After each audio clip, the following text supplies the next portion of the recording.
जय श्री कृष्ण। कृष्णाय वासुदेवाय हरे परमात्मने प्रणतक्लेशनाशाय गोविंदाय नमो नमः। श्री कृष्ण शरणं मम, श्री कृष्ण शरणं मम, श्री कृष्ण शरणं मम। भगवत कृपा से श्रीमद् भागवत के 11वें स्कंद के 13वें अध्याय में प्रवेश कर रहे हैं। और ये जो 13वां अध्याय है, इसमें हंस रूप से सनकादि को दिए हुए उपदेश का वर्णन है। भगवान का कहना है, भगवान श्री कृष्ण कहते हैं, प्रिय उद्धव, सत्व, रज और तम, ये तीन बुद्धि प्रकृति के गुण हैं, आत्मा के नहीं। सत्व के द्वारा रज और तम, इन दो गुणों पर विजय प्राप्त कर लेनी चाहिए। तदनंतर सत्व गुण की शांत वृत्ति के द्वारा उसकी दया आदि वृत्तियों को भी शांत कर देना चाहिए। जब सत्व गुण की वृद्धि होती है तभी जीव को मेरे भक्ति रूप स्वधर्म की प्राप्ति होती है। निरंतर सात्विक वस्तुओं का सेवन करने से ही सत्व गुण की वृद्धि होती है और तब मेरे भक्ति रूप स्वधर्म में प्रवृत्ति होने लगती है। जिस धर्म के पालन से सत्व गुण की वृद्धि हो वही सबसे श्रेष्ठ है। वो धर्म रजोगुण और तमोगुण को नष्ट कर देता है। जब ये दोनों नष्ट हो जाते हैं तब उन्हीं के कारण होने वाला अधर्म भी शीघ्र ही मिट जाता है। शास्त्र, जल, प्रजाजन, देश, समय, कर्म, जन्म, ध्यान, मंत्र और संस्कार, ये 10 वस्तुएं यदि सात्विक हों तो सत्वगुण की, राजसिक हो तो रजोगुण की, और तामसिक हो तो तमोगुण की वृद्धि करती हैं। इनमें शास्त्र के महात्मा जिनकी प्रशंसा करते हैं वे सात्विक, जिनकी निंदा करते हैं वे तामसिक हैं, और जिनकी उपेक्षा करते हैं वो राजसिक हैं।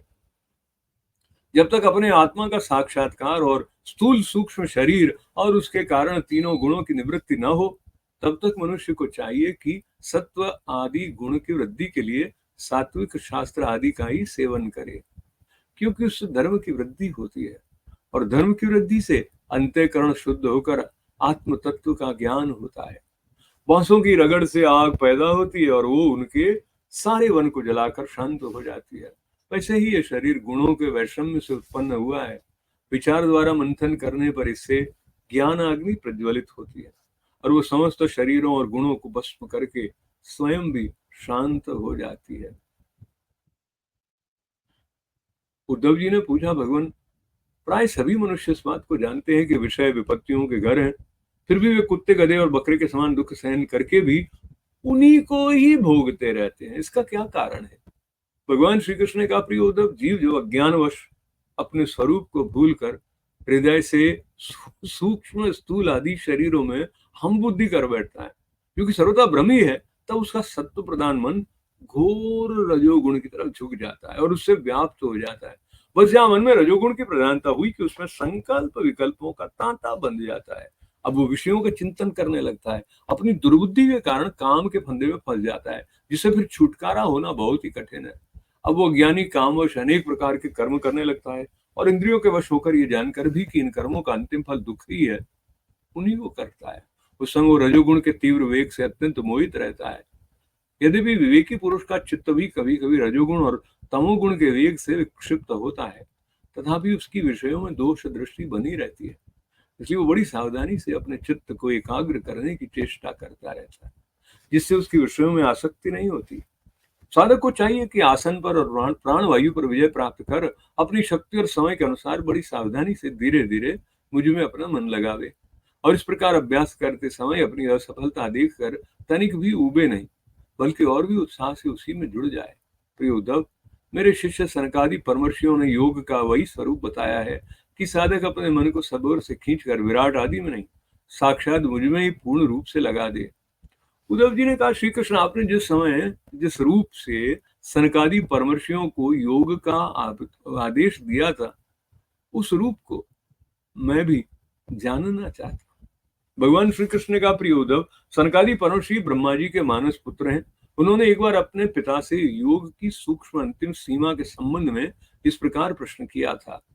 सनकादि परमर्षियों ने पूछा, पिताजी, चित्त गुणों अर्थात विषयों में घुसा ही रहता है और गुण भी चित्त की एक एक वृत्ति में प्रविष्ट रहते ही हैं, अर्थात चित्त और गुण आपस में मिले जुले ही रहते हैं। ऐसी स्थिति में जो पुरुष संसार सागर से पार होकर मुक्ति पद प्राप्त करना चाहता है, वो इन दोनों को एक दूसरे से अलग कैसे कर सकता है? भगवान श्री कृष्ण कहते हैं, प्रिय उद्धव, यद्यपि ब्रह्मा जी सब देवताओं के शिरोमणि, स्वयंभू और प्राणियों के जन्मदाता हैं। फिर भी सनकादि परमर्षियों के इस प्रकार पूछने पर ध्यान करके भी वे इस प्रश्न का मूल कारण न समझ सके, क्योंकि उनकी बुद्धि कर्म प्रवण थी। उद्धव, उस समय ब्रह्मा जी ने इस प्रश्न का उत्तर देने के लिए भक्ति भाव से मेरा चिंतन किया, तब मैं हंस का रूप धारण करके उनके सामने प्रकट हुआ। मुझे देखकर सनकादि ब्रह्मा जी को आगे करके मेरे पास आए और उन्होंने मेरे चरणों की वंदना करके मुझसे पूछा कि आप कौन हैं। प्रिय उद्धव, सनकादि परमार्थ तत्व के जिज्ञासु थे, इसलिए उनके पूछने पर उस समय मैंने जो कुछ कहा था वो तुम मुझसे सुनो। ब्राह्मणों, यदि परमार्थ रूप वस्तु नानात्व से सर्वथा रहित है, तब आत्मा के संबंध में आप लोगों का ऐसा प्रश्न कैसे युक्ति संगत हो सकता है? अथवा मैं यदि उत्तर देने के लिए बोलूं भी तो किस जाति, गुण, क्रिया और संबंध आदि का आश्रय लेकर उत्तर दूं? देवता, मनुष्य, पशु पक्षी आदि सभी शरीर पंचभूतात्मक होने के कारण अभिन्न ही हैं और परमार्थ रूप से भी अभिन्न है। ऐसी स्थिति में आप कौन हैं? आप लोगों का ये प्रश्न ही केवल वाणी का व्यवहार है, विचार पूर्वक नहीं है, अतः निरर्थक है। मन से, वाणी से, दृष्टि से और अन्य इंद्रियों से भी जो कुछ ग्रहण किया जाता है वो सब मैं ही हूँ, मुझसे भिन्न और कुछ है ही नहीं। ये सिद्धांत आप लोग तत्व विचार कर द्वारा समझ लीजिए। पुत्रों, ये चित्त चिंतन करते करते विषय के साथ एक में एक विषयाकार हो जाता है और विषय चित्त में प्रविष्ट हो जाते हैं। ये बात सत्य है, तथापि विषय और चित्त ये दोनों ही मेरे स्वरूपभूत जीव के देह हैं, उपाधि हैं, अर्थात आत्मा का चित्त और विषय के साथ कोई संबंध ही नहीं है। इसलिए बार बार विषयों का सेवन करते रहने से जो चित्त विषयों में आसक्त हो गया है और विषय भी चित्त में प्रविष्ट हो गए हैं, इन दोनों को अपने वास्तविक से अभिन्न मुझे परमात्मा का साक्षात्कार करके त्याग देना चाहिए। जागृत, स्वप्न और सुषुप्ति ये तीनों अवस्थाएं सत्वादि गुणों के अनुसार होती हैं और बुद्धि की वृत्तियां हैं, सच्चिदानंद का स्वभाव नहीं। इन वृत्तियों का साक्षी होने के कारण जीव उनसे विलक्षण है। ये सिद्धांत श्रुति, युक्ति और अनुभूति से युक्त है, क्योंकि बुद्धि वृत्तियों के द्वारा होने वाला ये बंधन ही आत्मा में त्रिगुणमयी वृत्तियों का दान करता है। इसलिए तीनों अवस्थाओं से विलक्षण और उनमें अनुगत मुझ तुरीय तत्व में स्थित होकर इस बुद्धि के बंधन का परित्याग कर दो, तब विषय और चित्त दोनों का युगपत त्याग हो जाता है। ये बंधन अहंकार की ही रचना है और यही आत्मा के परिपूर्णतम सत्य, अखंड ज्ञान और परमानंद स्वरूप को छिपा देता है। इस बात को जानकर विरक्त हो जाए और अपने तीन अवस्थाओं में अनुगत तुरीय स्वरूप में होकर संसार की चिंता को छोड़ दे।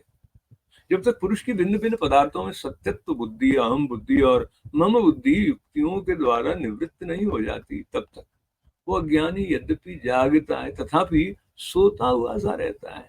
जैसे स्वप्नावस्था में जान पड़ता है मैं जाग रहा हूँ, आत्मा से अन्य देह आदि प्रतीयमान नाम रूपात्मक प्रपंच का कुछ भी अस्तित्व नहीं है। इसलिए उनके कारण होने वाले वर्णाश्रम आदि भेद, स्वर्ग आदि फल और उनके कारणभूत कर्म ये सब के सब इस आत्मा के लिए वैसे ही मिथ्या है जैसे स्वप्नदर्शी पुरुष के द्वारा देखे हुए सबके सब पदार्थ।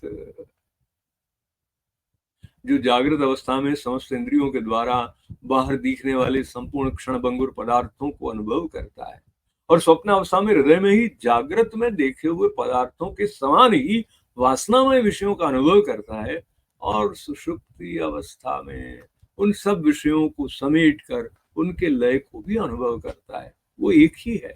जागृत अवस्था के इंद्रिय, स्वप्न अवस्था के मन और सुषुप्त की संस्कारवती बुद्धि का भी वही स्वामी है, क्योंकि वो त्रिगुणमयी तीनों अवस्थाओं का साक्षी है। जिस मैंने स्वप्न देखा, जो मैं सोया, वही मैं जाग रहा हूँ, इस स्मृति के बल पर एक ही आत्मा का समस्त अवस्थाओं में होना सिद्ध हो जाता है। ऐसा विचार कर मन की ये तीनों अवस्थाएं गुणों के द्वारा मेरी माया से मेरे अंश स्वरूप जीव में कल्पित की गई है और आत्मा में ये नितांत सत्य है। ऐसा निश्चय करके तुम लोग अनुमान सत्पुरुषों द्वारा किए गए उपनिषदों के श्रवण और तीक्ष्ण ज्ञान खड्ग के द्वारा सकल संशयों के आधार अहंकार का छेदन करके हृदय में स्थित मुझ परमात्मा का भजन करो। ये जगत मन का विलास है, दिखने पर भी नष्ट प्राय है, अलात चक्र के समान अत्यंत चंचल है और ब्रह्म मात्र है, ऐसा समझो। ज्ञाता और ज्ञेय के भेद से रहित एक ज्ञान स्वरूप आत्मा ही अनेक सा प्रतीत हो रहा है। ये स्थूल शरीर, इंद्रिय और अंतःकरण तीन प्रकार का विकल्प गुणों के परिणाम की रचना है और स्वप्न के समान माया का खेल है, अज्ञान से कल्पित है। इसलिए उस देहादि रूप दृश्य से दृष्टि हटाकर तृष्णा रहित इंद्रियों के व्यापार से हीन और निरीह होकर आत्मानंद के अनुभव में मग्न हो जाए। यद्यपि कभी कभी आहार आदि के समय ये देहादिक प्रपंच देखने में आता है, तथापि ये पहले ही आत्म वस्तु से अतिरिक्त और मिथ्या समझकर छोड़ा जा चुका है।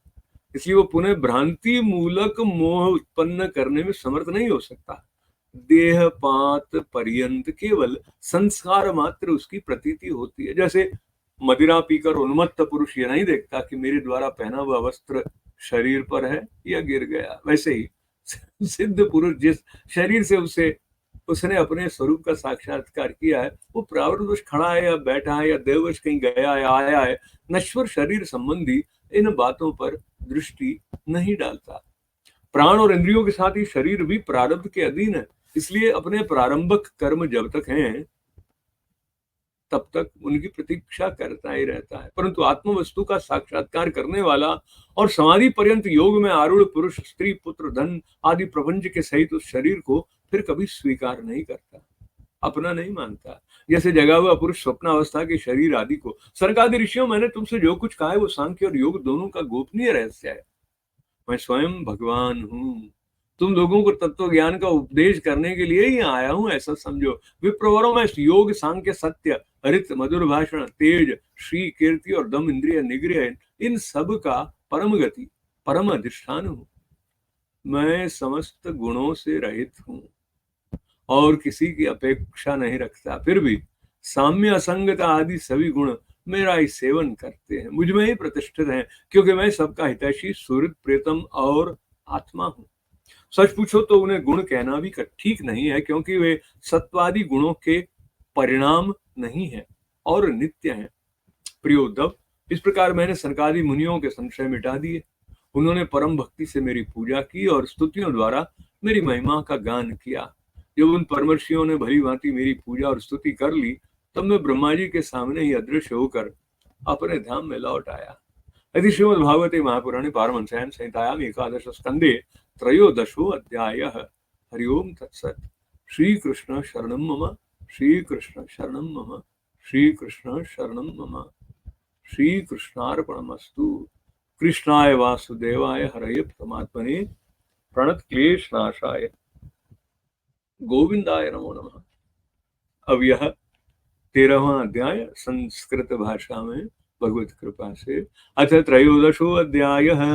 श्री भगवान उवाच सत्वं जडस्तम इति गुणा बुद्धेर्न चात्मना सत्त्वेनान्यतमो हन्यात् सत्वं सत्त्वेन चैव हि सत्त्वा धर्मो भवेद् वृद्धात् पुंसो मद्भक्तिलक्षणः सात्विकोपासया सत्वं ततो धर्म प्रवर्तते धर्मो रजस्तमो हन्यात् सत्त्ववृद्धिरनुत्तमा आशु नश्यति तन्मूलो यधर्म वये हते आगमोपः परप्रजादेश काल कर्म च जन्म च ध्यानं मंत्रो संस्कारो दशैते गुणहेतवः ततत् सात्विकमेवेषां यद्यत् वृद्धा प्रचक्षते निन्दन्ति तामसं तद्दत् राजसं तदुपेक्षितं सात्विकान्येव सेवेत पुमान् सत्त्वविवृद्धये ततो धर्मस्ततो ज्ञानं यावत् स्मृतिरपोहनं वेणुसङ्घर्षजो वह्निर्दग्ध्वा शाम्यति तद्वनम् एवं गुणव्यदद्ययो देहः शाम्यति तत्क्रियः। उद्धव उवाच विन्दन्ति मर्त्या प्रायेण विषयान् पदमापदां तथापि भुञ्जते कृष्ण तत्कथं शखराजवत्। श्री भगवान उवाच अमित्यन्यथा बुद्धिः प्रमत्तस्य यथा हृदि उत्सर्पति रजो घोरं ततो वैकारिकं मनः रजोयुक्तस्य मनसः संकल्पः सविकल्पकः ततः कामो गुणध्यानात् दुःसह्यः स्याद्मि दुर्मतेः करोति कामवशगः कर्माण्यविजितेन्द्रियः दुःखोदकारिणी सम्पश्यन् रजो वेगा विमोहितः रजस्तमोभ्यां यदपि विद्वान् विक्षिप्तति पुनः अतन्द्रितो मनो युञ्जन् दोषदृष्टिर्न सज्जते अप्रमोदोऽनुयुञ्जीत मनो मय्यर्पयन् शनैः अनिर्विण्णो यथा कालं जितश्वासो जितासनः एतावान् योगादृशो मच्छिष्ये सनकादिभिः सर्वतो मन आकृष्य मयद्भावेशते तथा यथा। उद्धव उवाच यदा त्वं सन्नकादिभ्यो येन रूपेण केशव योगमादिष्टवानितद्रूपमिच्छामि वेदितुम्। श्री भगवान उवाच पुत्रा हिरण्यगर्भस्य मानसासनकादय प्रपृच्छु पितरं सूक्ष्मां योगस्यैकान्तिकीं गतिं। सनकादय ऊचुः गुणेष्वा विशते चेतो गुणो गुणाश्चेतसि च प्रभो। कथम अन्योन्य संत्यागो मुमुक्षोरति तिर्षोः।